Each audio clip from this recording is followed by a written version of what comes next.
हाँ जी, good evening class. Last class में क्या डिस्कस करा था हमने? कभी आप भी याद दिला दिया करो। लास्ट क्लास में क्या डिस्कस करा था हमने?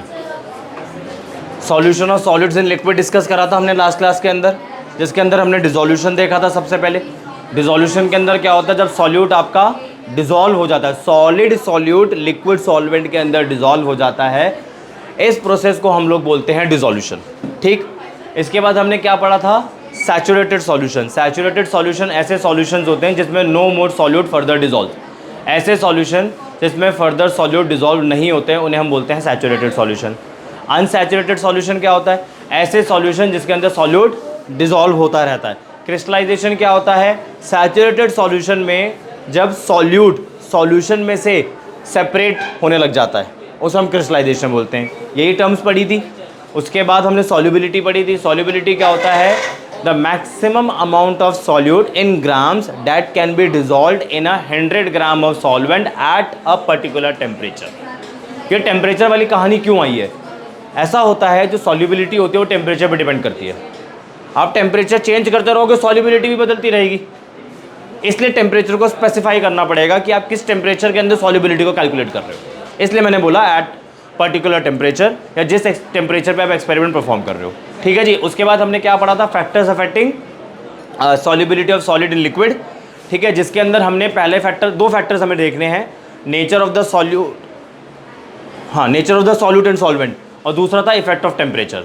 Nature of the solute and solvent के अंदर आप लोगों को क्या बताया था? Light dissolves like. कहने का मतलब है पोलर कंपाउंड पोलर सॉल्वेंट के अंदर डिसॉल्व होगा, non polar compound non polar के अंदर डिसॉल्व होगा। जैसे मैं एग्जांपल पिक करूं, NaCl। NaCl is an ionic compound and polar as well. NaCl जो होता है आपका आयनिक कंपाउंड होता है और पोलर भी होता है। ये पानी के अंदर डिसॉल्व हो जाता है। बट NaCl को उठा के अगर आप बेंजीन में डालोगे डिसॉल्व नहीं होगा। ठीक है जी। दूसरा एग्जाम्पल लेते हैं। दूसरा एग्जाम्पल ले लेते हैं हम। जैसे मैंने लास्ट क्लास में जनरल एग्जाम्पल ले लिया था, इस टॉपिक से रिलेटेड एग्जाम्पल नहीं लिया था। तो इस टॉपिक से रिलेटेड अगर एग्जाम्पल लोगे, टॉपिक से रिलेटेड एग्जाम्पल का मतलब है solid solute liquid solvent.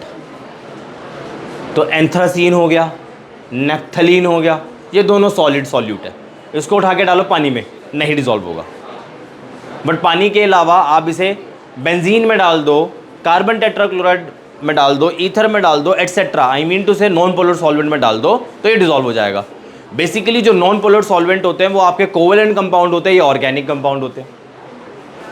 Covalent compound या ऑर्गेनिक कंपाउंड ये आपके नॉन पोलर सॉल्वेंट होते हैं। तो ये मैंने आपको बता दिया था। ठीक है जी। आज हम डिस्कस करते हैं टेम्परेचर के ऊपर। एक मिनट।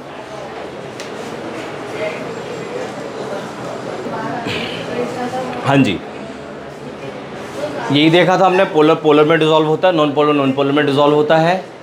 और हाँ, एक पॉइंट इसी में ही मैंने आपको बताया था, अगर लैटिस एंथैल्पी हाइड्रेशन एंथैल्पी से कम होगी तो आपका आयनिक कंपाउंड सॉल्युबल होगा, अदरवाइज नहीं होगा।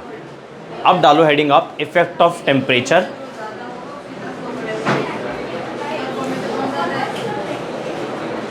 Effect of temperature. अब देखो आप, टेम्परेचर के बेसिस पे ना सॉलिड को तीन कैटेगरी में डिवाइड किया है। टेम्परेचर के बेसिस पे सॉलिड को तीन कैटेगरी में डिवाइड करा। पहली कैटेगरी देखो आप, ठीक है। टेम्परेचर के बेसिस पे सॉलिड को तीन कैटेगरी में डिवाइड करा है। पहली कैटेगरी का एग्जांपल मैं आपके सामने लिखता हूं, sodium nitrate, potassium nitrate, KCl, NaCl, etcetera. ठीक है जी। मैंने एग्जांपल लिया, फॉर एग्जांपल KCl का। KCl लिया, उठा के पानी में डाल दिया, क्या मिलेगा? KCl एक्वस मिल जाएगा। ठीक है। और ये वाला जो प्रोसेस है ना, ये एंडोथर्मिक है। तो एंडोथर्मिक है तो मैं यहाँ पे हीट रिएक्टेंट साइड पे लिखूंगा। ठीक है। तो जब सॉल्यूट को आप पानी में डालोगे तो इस प्रोसेस को डिसोल्यूशन बोलोगे। तो मैं लिख सकता हूँ यहाँ पे एक पॉइंट, दिस नहीं, the above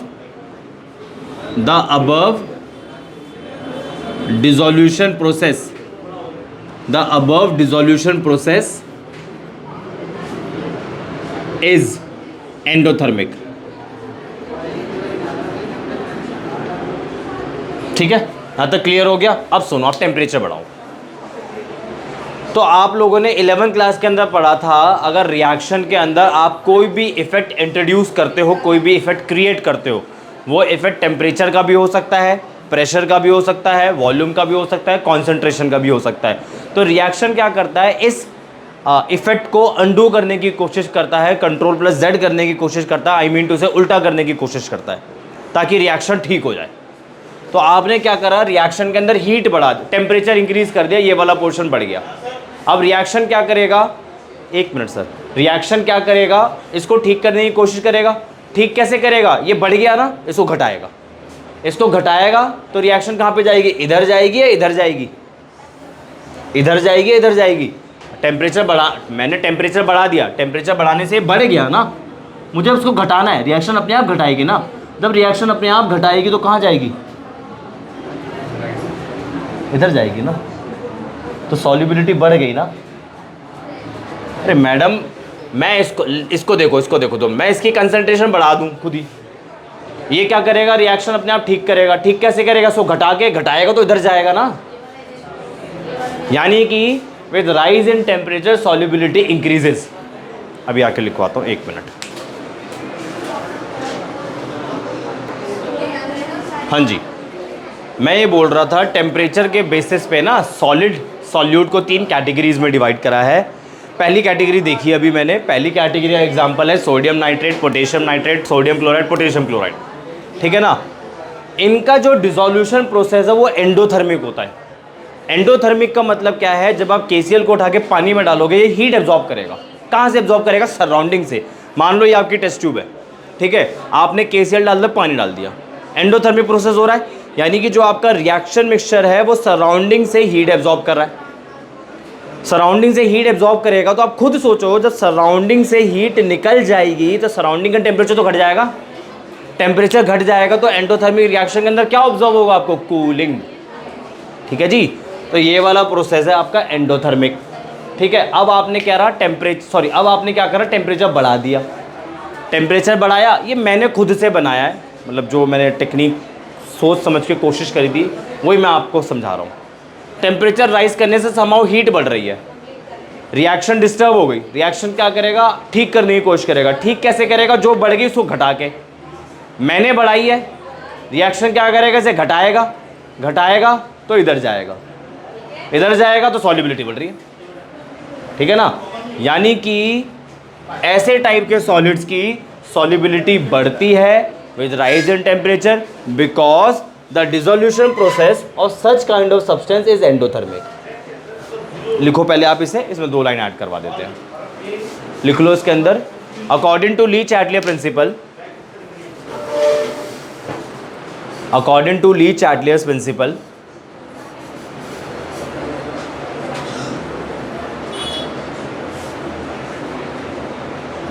with rise in temperature solubility increases according to Le Chatelier principle. मैं भी लिख देता हूँ यहाँ पर, हमारी यूट्यूब फैमिली के काम आ जाएगा।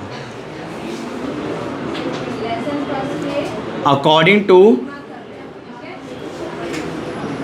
ली चैटलियर प्रिंसिपल solubility increases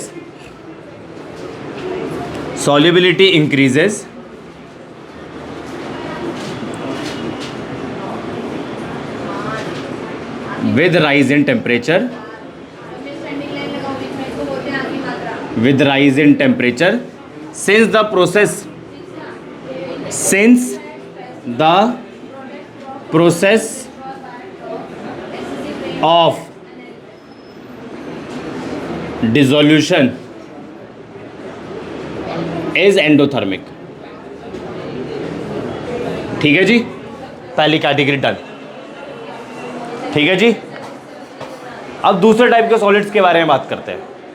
पहले वाले सॉलिड्स के अंदर मैंने क्या देखा कि टेम्परेचर राइज करने से सॉल्युबिलिटी बढ़ रही थी, क्योंकि प्रोसेस आपका एंडोथर्मिक था, दूसरी कैटेगरी देखते हैं, ऐसे सब्सटेंसेस जिनकी सॉल्युबिलिटी घटती है with rise in temperature.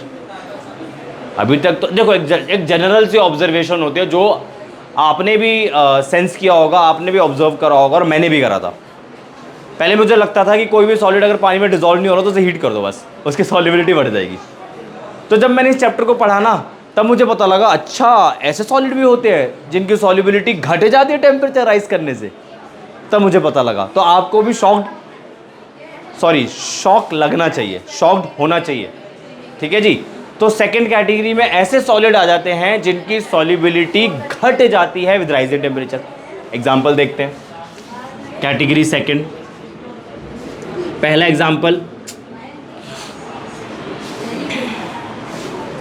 Example cerium sulphate. Cerium sulphate, इसका नाम है सीरियम सल्फेट।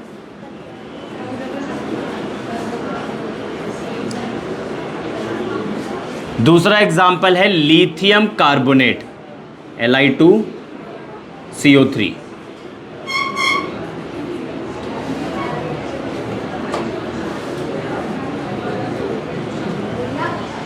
तीसरा एग्जाम्पल है sodium carbonate monohydrate.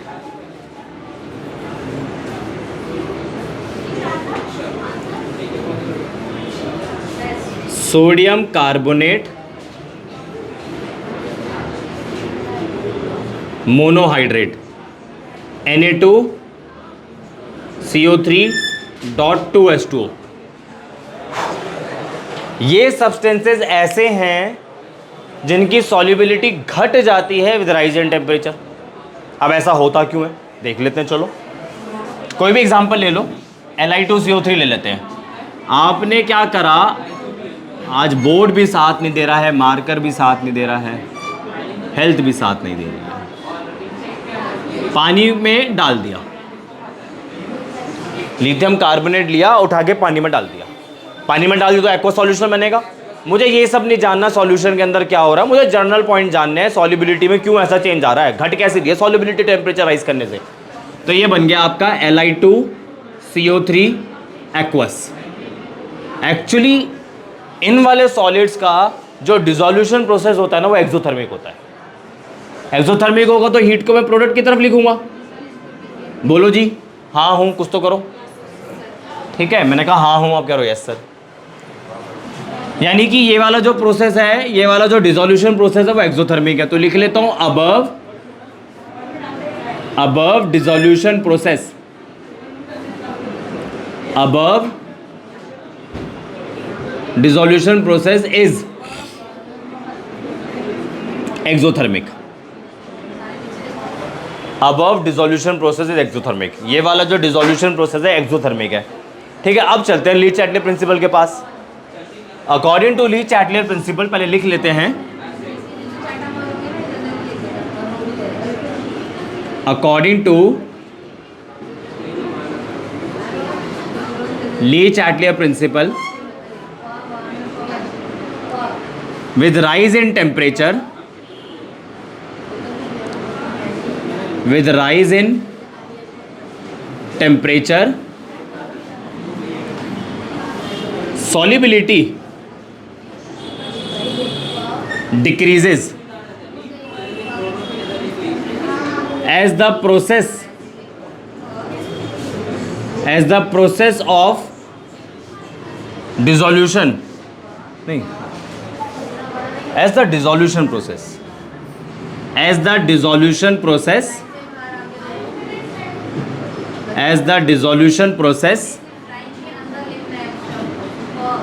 is exothermic। कहने का मतलब है आपने क्या करा, टेम्परेचर बढ़ाया, टेम्परेचर बढ़ाया, बढ़ गया, कंट्रोल Z करो। कंट्रोल Z करने का मतलब है अंडू करना है, जो इफेक्ट आपने इंट्रोड्यूस करा उसको अंडू करना है। ये घटेगा रिएक्शन बैकवर्ड में जाएगी, सॉल्युबिलिटी करेगी।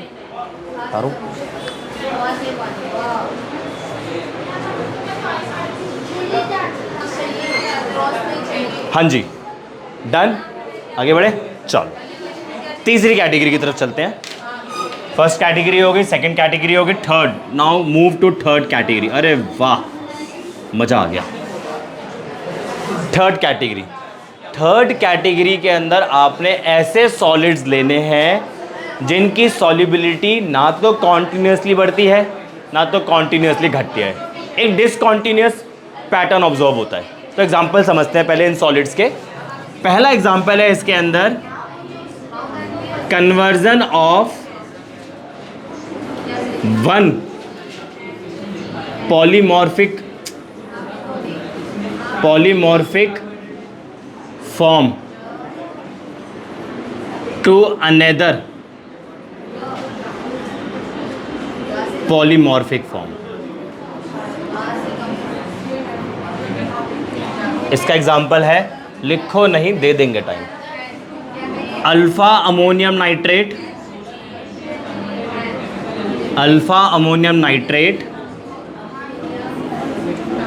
कन्वर्ट कर जाएगा बीटा अमोनियम नाइट्रेट में। यह पहला एग्जाम्पल है। अभी सिर्फ एग्जाम्पल लिखवा रहा हूं, फिर समझाएंगे। दूसरा example, one hydrated conversion of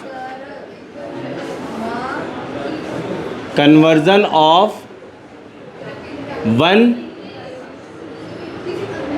hydrated form to another hydrated form. इसमें एग्जांपल आ जाएगा calcium chloride dot 6H2O। Heat करा आपने, calcium chloride dot 4H2O।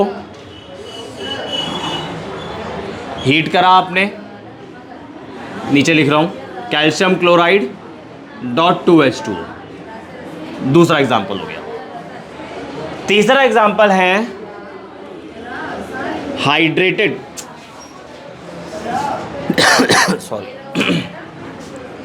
Conversion of hydrated form to anhydrous form.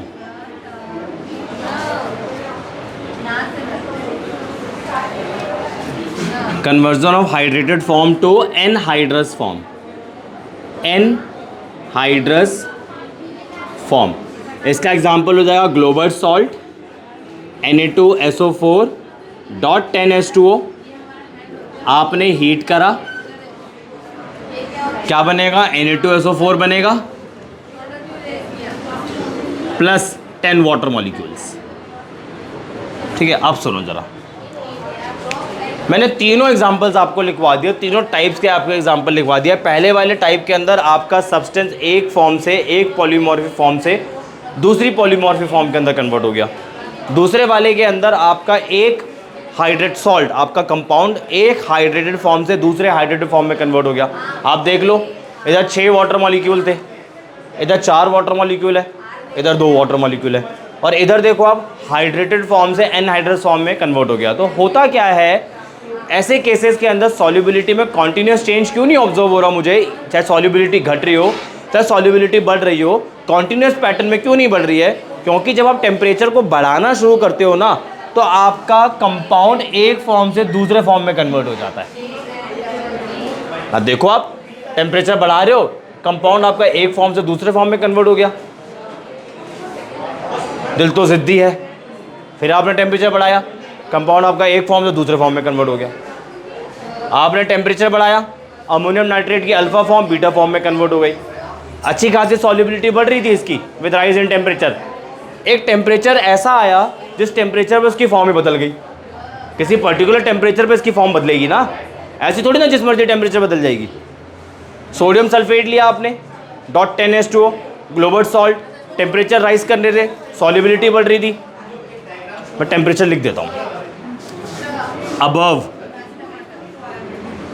above 32.4 degree Celsius, below 32.4 degree Celsius. आपने इसकी solubility check करना चाहिए। Temperature बढ़ाने लग गए आप, टेम्परेचर बढ़ाने लग गए तो जब 32.4 क्रॉस कर गया तो सारे के सारे वाटर मॉलिक्यूल निकल गए। कंपाउंड आपका एक फॉर्म से दूसरे फॉर्म में कन्वर्ट हो गया। तो मुझे बताओ कॉन्टिन्यूटी फिर कहाँ से आएगी? आपने क्या करा, टेम्परेचर घटाना शुरू करा। आप बिलो 32.4 पहुंच गए, 32.4 से आप नीचे पहुंच गए।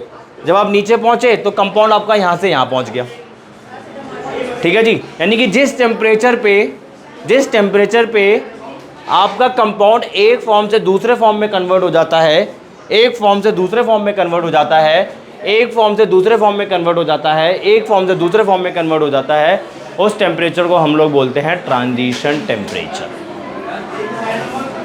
तो अब आपको समझ में आ गया होगा कि इसकी सॉल्युबिलिटी कॉन्टिन्यूसली क्यों नहीं बढ़ती, कॉन्टिन्यूसली क्यों नहीं घटती। उतारो,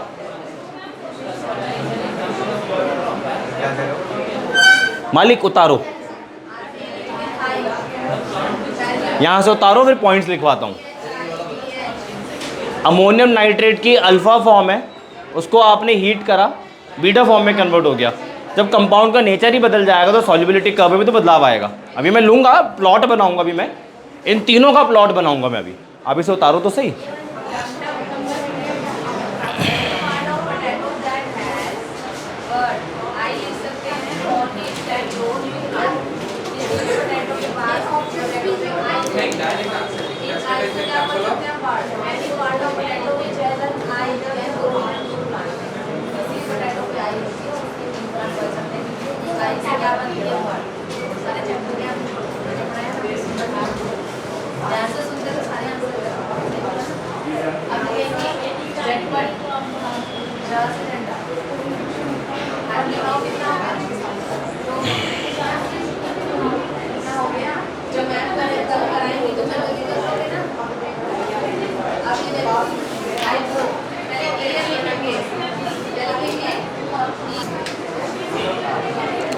चलिए आगे लिखते हैं।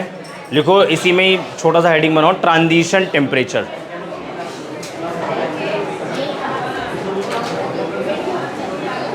Transition temperature, the temperature at विच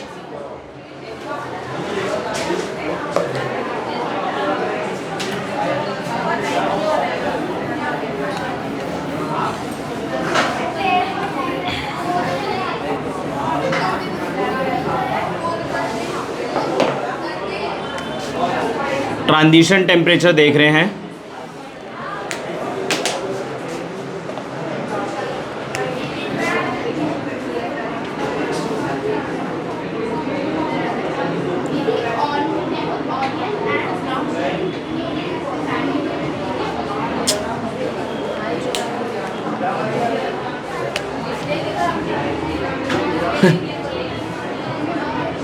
मर ही गया तो। The temperature at which one form of the substance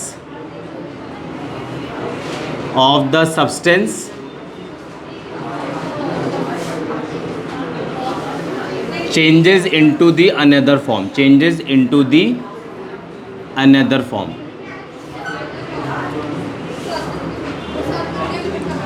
जिस टेम्परेचर पे सब्सटेंस की एक फॉर्म दूसरे फॉर्म में कन्वर्ट हो जाती है उसे हम बोलते हैं ट्रांजिशन टेम्परेचर। तारू, उसके बाद एक बारी इसका हम सॉल्युबिलिटी कर्व देखते हैं, इन तीनों का।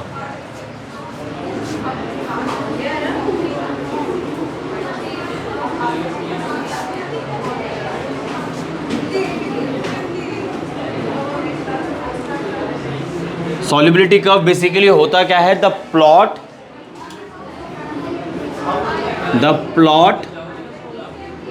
Plot of solubility versus temperature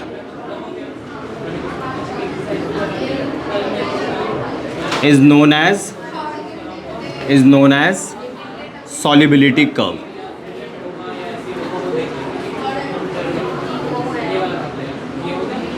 ठीक है, तो लेफ्ट हैंड साइड पे आप रखो सॉल्युबिलिटी,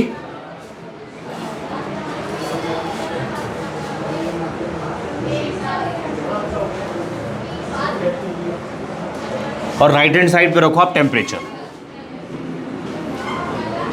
सॉरी एक्स साइड पे रखो, एक्स एक्सिस पे रखो टेम्परेचर, वाई एक्सिस पे सॉल्युबिलिटी, एक्स एक्सिस पे टेम्परेचर। अब देखो ज़रा आप,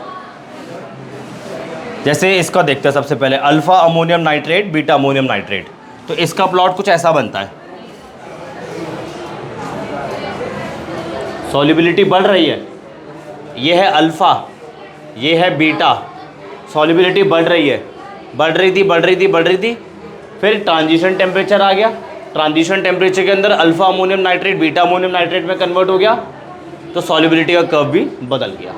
ठीक है, सेकंड वाले का देखो,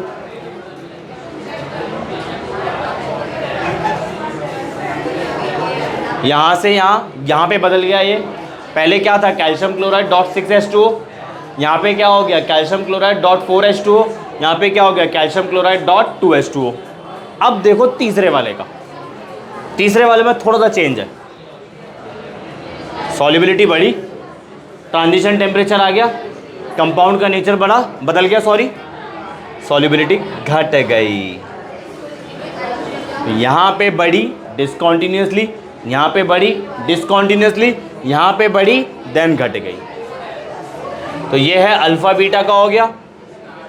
यहाँ लिख ही देते हैं, यहाँ हो गया आपका calcium chloride dot 6H2O, calcium chloride dot 4H2O, calcium chloride dot 2H2O।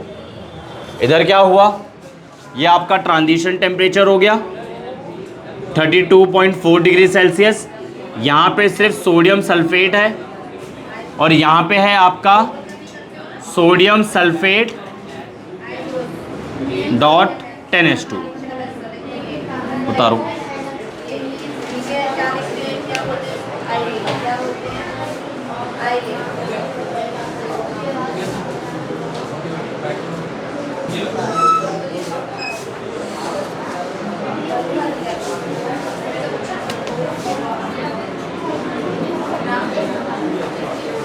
जब समर वेकेशन स्टार्ट हो जाएगी ना, मॉर्निंग में क्लासेस लेंगे सो डैट वो मिल जाए। 9 का टाइम दिमाग में रखो, 9, 10, 11, 12 रिकॉर्ड टाइम मुझे करना है, मैं इस पर मेहनत कर रहा हूँ। हाँ तो बताया, मैं भी नहीं आऊँगा ना, मुझे भी जीना है ना। ये दोनों प्लॉट्स बना लो, ये इसमें आपके कैटेगरी ए और बी कवर हो गया, इस वाले में लेफ़्ट वाले में, इसमें कैटेगरी सी वाले, कैटेगरी ए और बी वाले।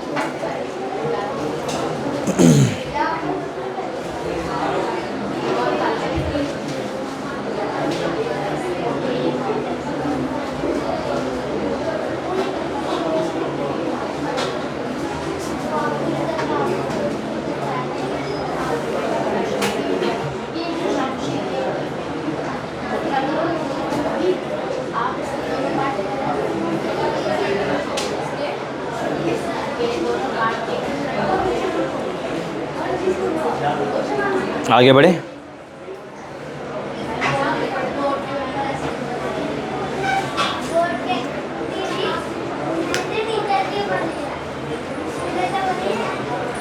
लिखो, copied,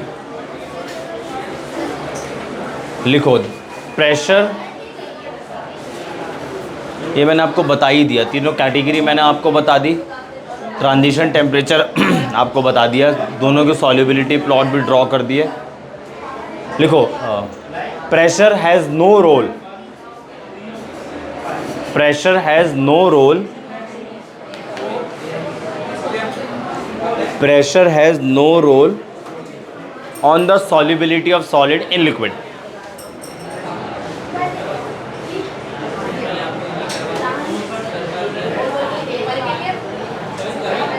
Pressure has no role on the solubility of solid in liquid because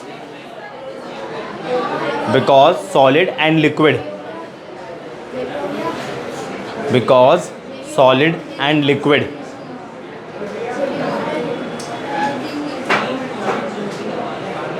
are incompressible।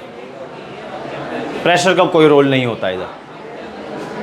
Pressure has no role on the solubility of solids in liquid because solid and liquid are incompressible. तो ये वाला topic cover हुआ, solution of solids and liquid covered. Right down the next heading, solution of gases and liquid, solution of gases and liquid.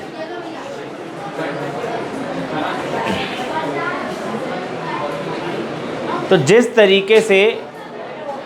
तरीके से आप लोगों ने solubility define करी थी पिछले वाले टाइप के अंदर, इसी तरीके से यहाँ पे भी सॉल्युबिलिटी होगी। भाई आप गैस को सॉल्वेंट में डालोगे तो उधर भी तो सॉल्युबिलिटी का रोल आएगा ना। अरे से यस और नो आएगा ना, तो डिफाइन करते हैं। पहले मैं पिछले वाला डिफाइन कराता हूँ दोबारा से। Solubility in case of solid in liquid के अंदर आप लोगों ने क्या पढ़ा था, 100 ग्राम के सॉल्वेंट के अंदर सॉल्यूट का कितना ग्राम प्रेजेंट है at a particular temperature is known as solubility of solid in liquid. In a similar way, 1 cc के लिक्विड सॉल्वेंट के अंदर 1 cc is basically 1 ml cubic centimetre मतलब सेंटीमीटर क्यूब, ठीक है ना। तो 1 cc के लिक्विड सॉल्वेंट के अंदर गैस का कितना वॉल्यूम प्रेजेंट है इन cc कन्वर्टेड एट STP। एक लाइन मैंने ऐड करी है, दोबारा सुनो। 1 ml का लिक्विड सॉल्वेंट लो, इसके अंदर गैस का कितना वॉल्यूम प्रेजेंट है cc के अंदर ही, converted at STP। Saturated solution होना चाहिए, at saturated solution at a particular temperature and pressure. क्योंकि थोड़ी देर पहले ही मैंने आपको बताया था कि टेम्परेचर चेंज करने से सॉल्युबिलिटी भी बदल जाती है। तो मुझे टेम्परेचर तो कांस्टेंट रखना पड़ेगा, कोई तो टेम्परेचर लेना पड़ेगा जिस टेम्परेचर पे आप एक्सपेरिमेंट परफॉर्म कर रहे हो, ठीक है। और सॉल्युबिलिटी का सिग्निफिकेंस होता कब है, सैचुरेटेड सॉल्यूशन में होता है ना। तो लिखो, हेडिंग डाली आपने, हेडिंग है आपका solution of gases and liquid. इसके बाद हेडिंग डालो solubility of a gas in a liquid.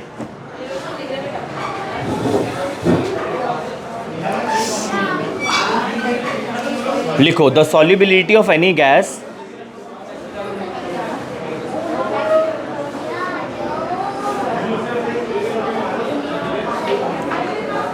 solubility of any gas in a particular liquid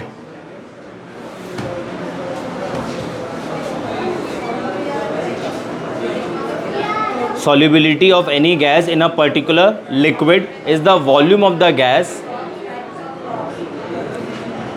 The solubility of any gas in a particular liquid is the volume of the gas in cc's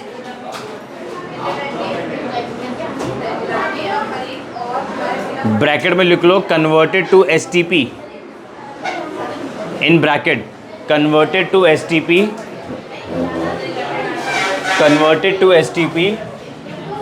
that can dissolve, in bracket लिखना था converted to STP, bracket के बाद that can dissolve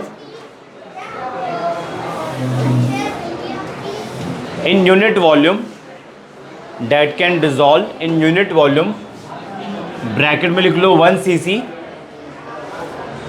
bracket में लिख लो 1 cc to form the saturated solution that can dissolve in a unit volume, bracket में लिख लो 1 cc of the liquid to form the saturated solution sorry to form the saturated solution at the temperature of the experiment, at the temperature of the experiment and at the temperature of the experiment and at constant 1 atmospheric pressure and at constant 1 atmospheric pressure। ठीक है जी, दोबारा सुन लो। जिस तरीके से आपने solubility of solid in liquid को पढ़ा था कि 100 ग्राम के सॉल्वेंट के अंदर सॉल्यूट का कितना ग्राम प्रेजेंट होगा at constant temperature to form the saturated solution. Temperature constant रखना है, किसी पर्टिकुलर टेम्परेचर पे सॉल्युबिलिटी चेक करोगे ना आप, टेम्परेचर बदलते रहोगे तो सॉल्युबिलिटी की वैल्यू भी बदलती रहेगी, ठीक है ना। इन अ सिमिलर वे इसको भी डिफाइन करा, बस फर्क क्या था, वहाँ आपने भाई 100 ग्राम में ग्राम ढूंढा है, मतलब 100 ग्राम के अंदर सॉल्यूट का कितना ग्राम प्रेजेंट है। यहाँ पे आपने क्या करा है, 1 ml के सॉल्वेंट के अंदर कितना वॉल्यूम प्रेजेंट है ml के अंदर ही गैस का, बाकी सारी कंडीशन तो सेम ही है। Experiment, temperature of the experiment same, constant atmospheric pressure same, saturated solution वाली बात सेम, तो क्या डिफरेंस है? एक दो बार इस डेफिनेशन को पढ़ोगे आपको याद हो जाएगी, ठीक है ना। दोबारा सुन लो, solubility of a gas in a liquid का क्या मतलब होता है? 1 ml के लिक्विड सॉल्वेंट के अंदर गैस का कितना वॉल्यूम प्रेजेंट है converted to STP to form a saturated solution at the temperature of experiment and at constant atmospheric pressure. इसे हम बोलते हैं solubility of a gas in a liquid. Next line से लिखो, this method of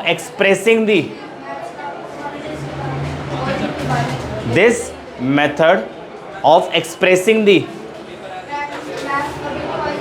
concentration of a gas in a liquid, या solubility लिख लो, sorry, this method of expressing the solubility of a gas in a liquid is known as absorption coefficient. This method of expressing the solubility of a gas in a liquid is known as absorption coefficient. It is denoted by alpha. It is denoted by alpha. ठीक है जी। ये जो method अभी हमने सीखा solubility वाला, solubility of a gas in a liquid वाला, इस मेथड को, इस तरीके को एब्जॉर्प्शन कोएफिशिएंट बोलते हैं, अल्फा बोलते हैं, अल्फा से रिप्रेजेंट करते हैं। इतना क्लियर हो गया? अब सुनो आप, जो solubility of a gas in a liquid है ना, उसको मोलैरिटी से भी एक्सप्रेस कर सकते हो। तो लिख लो अगला point, solubility of a gas in a liquid, solubility of a gas in liquid, solubility of a gas in liquid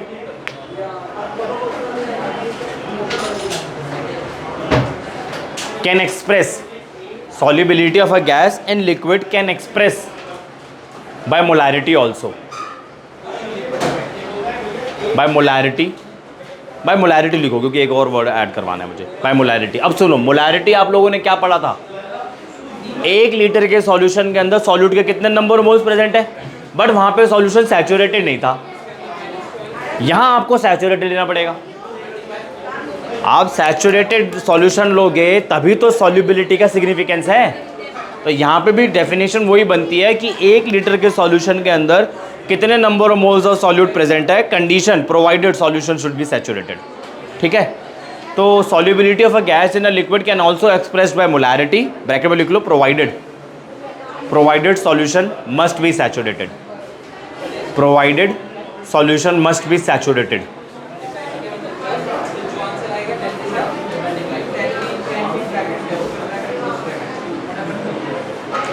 and mole fraction,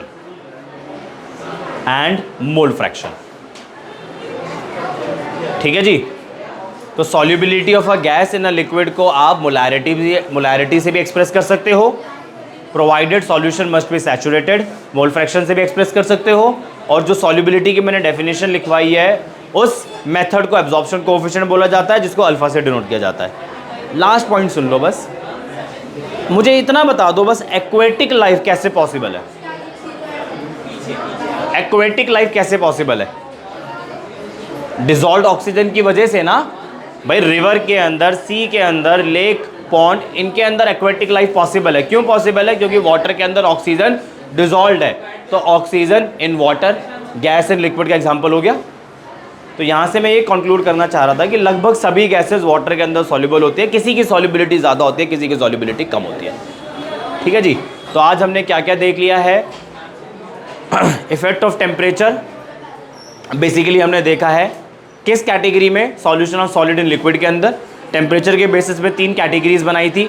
ऐसे सॉलिड जिनकी सॉल्युबिलिटी बढ़ेगी विद राइज इन टेम्परेचर, ऐसे सॉलिड जिनकी सॉल्युबिलिटी घटेगी with rise in temperature, ऐसे solid जिनकी solubility continuously बढ़ती है, कॉन्टिन्यूसली घटती है, या बढ़ती है घटती है, कॉन्टिन्यूसली बढ़ रही है, कॉन्टिन्यूसली बढ़ रही है, फिर घट रही है। ये तीसरी कैटेगरी हो गई। फिर मैंने आपको बताया the temperature at which one form of the substance changes into another. ऐसा टेम्परेचर जिसमें सब्सटेंस की एक फॉर्म दूसरे फॉर्म में कन्वर्ट हो जाती है, उसको हम लोग बोलते हैं ट्रांजिशन टेम्परेचर। फिर मैंने आपको क्या बताया? The plot of solubility versus temperature is known as solubility curve. एक सॉल्युबिलिटी कर्व ये रहा, दूसरा वाला ये रहा। इनमें पहली 2 कैटेगरी आ गई है, इसके अंदर थर्ड कैटेगरी आई है। ठीक है जी। उसके बाद हमने नया टॉपिक स्टार्ट कर लिया। हाँ, एक पॉइंट और बताया था हमने, प्रेशर का कोई रोल नहीं होता है in case of solubility of solid in liquid. और जो नई कैटेगरी अभी हमने स्टार्ट करी है, वहाँ प्रेशर का रोल होता है, जिसे हम हेनरीज लॉ बोलते हैं। नेक्स्ट क्लास में पढ़ने को मिलेगा।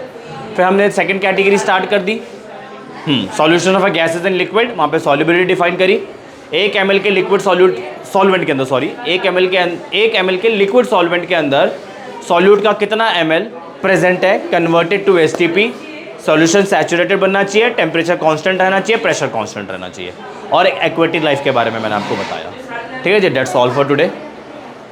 ठीक, and for more chemistry videos subscribe my channel and thank you.